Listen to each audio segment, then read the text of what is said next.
হয়তো গড়িয়ে টুরিয়ে নেমে চলে গেছে সাগরে, বলল বটে মুসা, কিন্তু কথাটা সে নিজেই বিশ্বাস করতে পারছে না। অসম্ভব, রবিন বলল। যা শুকনো বালি না, ইম্পসিবল। কিশোর চুপ, গর্তের আশেপাশে ঘুরছে, তীক্ষ্ণ দৃষ্টিতে কি দেখছে বালিতে। একটা ট্রাক এসেছিল, সঙ্গীদের দিকে ফিরল কিশোর। 4 হুইল ড্রাইভ। ওই দিকে ওই দিকে কোথাও নিয়ে নেমেছিল, তারপর সৈকত ধরে এগিয়ে এসেছে। এই যে এখানটায় গর্তের দিকে পেছন করে দাঁড়িয়েছিল অনেকক্ষণ। কয়েক ইঞ্চি দেবে গিয়েছে চাকা, পরে সামনের চাকার নিচে বোর্ড ফেলে তুলতে হয়েছে। কোনটা কিসের দাগ বুঝিয়ে দিল কিশোর। ট্রাক, বিড়বিড় করল মুসা। কেন, কোনো সন্দেহ আছে? তার মানে তুলে নিয়ে গেছে তিমিটাকে? তাই করেছে, জোর দিয়ে বলল কিশোর। কিন্তু কারা? চড়ায় আটকায় পড়ায় তিনি কারা নিতে যাবে? কাদের দায়িত্ব? জবাবের অপেক্ষা করলো সে। এগিয়ে গিয়ে গর্ত থেকে টারপুলিনটা ধরে টান দিল। তাকে সাহায্য করতে এগিয়ে এলো রবিন আর মুসা। ওশন ওয়ারল্ড। আধ ঘন্টা পরে প্রশ্নের জবাব দিল কিশোর নিজেই। সকালে আমরা চলে আসার পর কেউ গিয়েছিল সৈকতে। তিমিটাকে দেখে ওশন ওয়ারল্ডে খবর পাঠিয়েছিল। ওরাই এসে তুলে নিয়ে গেছে। হেডকোয়ার্টারে বসে আছে 3 গোয়েন্দা। 30 ফুট লম্বা একটা মোবাইল হোম ট্রেলারের ভেতরে গঠিত হয়েছে হেডকোয়ার্টার। অনেক আগে ওটা নিয়ে কিনেছে রাশেদ পাশা, বিক্রি হয়নি। নানা রকম লোহা লক্কর জঞ্জালের নিচে এখন পুরোপুরি চাপা পড়ে গেছে ট্রেলারটা। তার ভেতরে ঢোকার কয়েকটা গোপন পথ আছে, জানে শুধু 3 গোয়েন্দা। পথগুলো ওরাই বানিয়েছে, অনেক যত্নে হেডকোয়ার্টার সাজিয়েছে ওরা। ভেতরে ছোটখাটো একটা আধুনিক ল্যাবরেটরি বসিয়েছে, ফটোগ্রাফিক ডার্করুম করেছে, অফিস সাজিয়েছে, চেয়ার টেবিল, ফাইলিং ক্যাবিনেট সবই আছে। একটা টেলিফোনও আছে। বিল ওরাই দেয়। অবসর সময় ইয়ার্ডে কাজ করে মুসা আর কিশোর, পারিশ্রমিক নেয়। স্থানীয় পাবলিক লাইব্রেরিতে বই সাজানো গোছানোর পার্ট টাইম চাকরি করে রবিন। তাছাড়া গোয়েন্দাগিরি করেও আজকাল বেশ ভালোই আয় হচ্ছে। টেলিফোন ডিরেক্টরটা নিয়ে নিল কিশোর। ওশন ওয়ার্ল্ডের নম্বর বের করে ডায়াল করলো। ফোনের সঙ্গে স্পিকারে যোগাযোগ করা আছে। ওপাশের কথা 3 জন একই সঙ্গে শোনার জন্য এই বিশেষ ব্যবস্থা। রিং হওয়ার শব্দ শোনা গেল, তারপরে জবাব এলো। ওশন ওয়ার্ল্ডে ফোন করার জন্য আপনাকে ধন্যবাদ। কেমন যেন যান্ত্রিক কণ্ঠস্বর, সাজানো কথা। টোপাঙ্গা ক্যানিয়নের উত্তরে প্যাসিফিক কোস্ট হাইওয়ে ঠিক পাশেই মিলবে ওশন ওয়ার্ল্ড। গড়গড় করে আরও অনেক কথা বলে গেল লোকটা।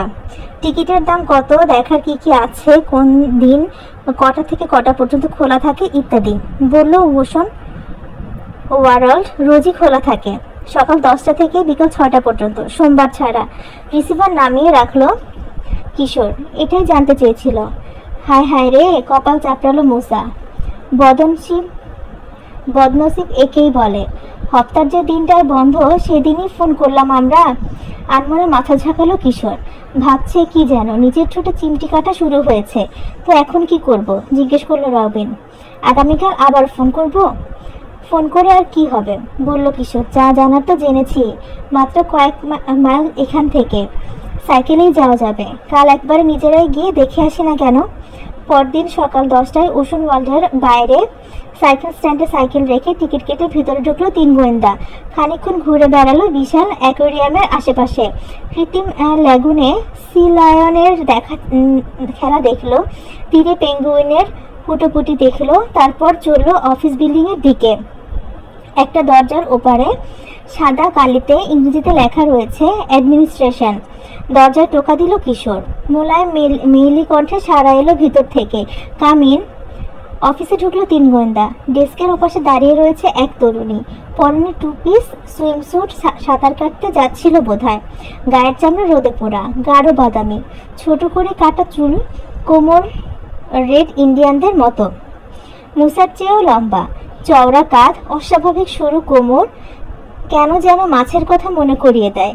মনে হয় ডাঙার চেয়ে পানিতেই তাকে মানাবে ভালো। আমি চিনহা শ্যাটানোগো। শ্যাটানোগা, বলল তরুণী। কিছু বলবে? একটা তিমির খবর নিতে এসেছি, বলল কিশোর। চড়াই আটকা পড়েছিল, খুলে বলল সে। নীরবে সব শুনল টিনহা। কিশোরের কথা শেষ হলে বলল, কবের ঘটনা? গতকাল। মাথা ঝাঁকালো কিশোর। গতকাল আমি ছিলাম না। আলমারি খুলে একটা ডাইভিং মাস্ক বের করলো টিনহা। সোমবারে 2-4 জন শুধু স্টাফ থাকে, আর সবার ছুটি। মাস্কের ফিতে খুলে দেয়া হবে আবার। ছেলেদের দিকে ফিরল সে।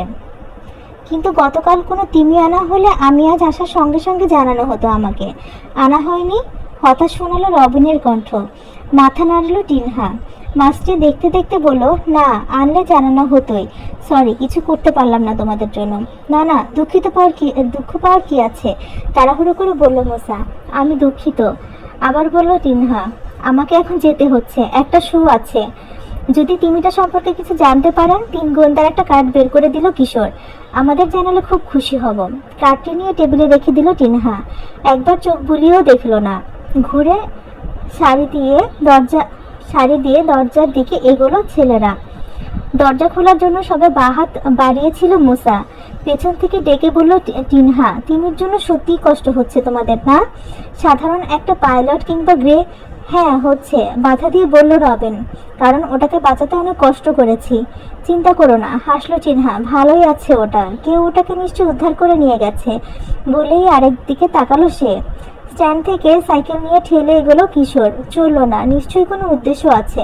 বুঝতে পারলো অন্য 2 জন। তারাও ঠেলে নিয়ে এগোলো। ওশন ওয়ার্ল্ড থেকে একটা সরু পথ গিয়ে মিশেছে বড় রাস্তার সঙ্গে। সেখানে এসে সরু রাস্তার পাশের দেয়ালে সাইকেল ঠেস দিয়ে রাখলো কিশোর। দেখা দেখে অন্যরাও তাই করলো। কিশোরের হাসি হাসি মুখ। কোনো জটিল রহস্যের সন্ধান পেলে যেমন হয় তেমনি। রবিন বিষণ্ণ মুসা হতাশ। তিমিটার খোঁজ মেলেনি। এত হাসির কি হলো? ঝাঁঝালো কণ্ঠে বলল মুসা। কোনো কাজই তো হলো না। কে বলল? পাল্টা প্রশ্ন করলো কিশোর। কে বলল মানে? তিমির খোঁজ পাওয়া গেছে? পুরোপুরি নয়, তবে নিরাপদে আছে বোঝা গেছে, বলল কিশোর। বিশদ পর্যালোচনা করলে দেখা যাক। ওশন ওয়ার্ল্ডের কথাই ধরো, সোমবার বন্ধ থাকে। সেদিনকে ওখানে ফোন করলে জ্যান্ত মানুষের ছাড়া পাবে না। শুনতে পাবে কতগুলো টেপ করা কথা। ও হ্যাঁ, আমার বিশ্বাস কাল ফোনে যে কথাগুলো আমরা শুনেছি সব টেপ করা কথা। সোমবারের জন্য বিশেষ ব্যবস্থা। কেউ রিং করলেই স্বয়ংক্রিয়ভাবে মেশিন চালু হয়ে যায়। গড় গড় করে শ্রোতাকে শুনিয়ে দেয় এক গাদা তথ্য। তার মানে কি? কোনো মানুষ যদি ফোন না ধরে, তাহলে তিমিটার কথা জানানো যাবে না। কিশোরের কথা শেষ করে দিল মুসা। না, তবে টিনহা শ্যাটানোগাকে বাড়িতে ফোন করতে কোনো বাধা নেই, যদি তার নম্বর জানা থাকে, এবং সেটাই কেউ করেছিল। কে বলল তোমাকে? রবিনের প্রশ্ন। কেউ বলেনি, অনুমান করে নিয়েছি টিনহার কথা থেকেই। তিমিটার চড়াই আটকা পড়ার কথা শুনে অবাক হয়নি, গায়েব হওয়ার কথায় শুনে হয়নি। আমি বলে গেছি সে শুনেছে, যেন শোনা কথায় আরেকবার শুনছে। তাছাড়া সে জানলো কি করে গতকালের ঘটনা এটা? আমি তো একবারও বলিনি। ওটা তো প্রশ্ন করেছে, তর্ক করলো মুসা। ওই প্রশ্নটাই জবাব। কবের ঘটনা এটুকু বললেই তো পারত। আবার উল্লেখ করার কি দরকার ছিল?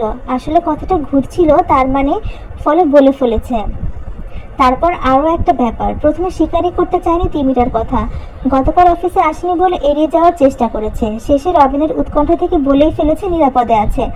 কিছু যদি না জানে নিরাপদে আছে জানলো কি করে? ঠিকই বলেছ, মাথা দুলালো রবিন। আরেকটা ব্যাপার লক্ষ্য করেছ? বলল পাইলট কিংবা গ্রে হোয়েল। শুধু ওই 2 জাতের নাম কেন?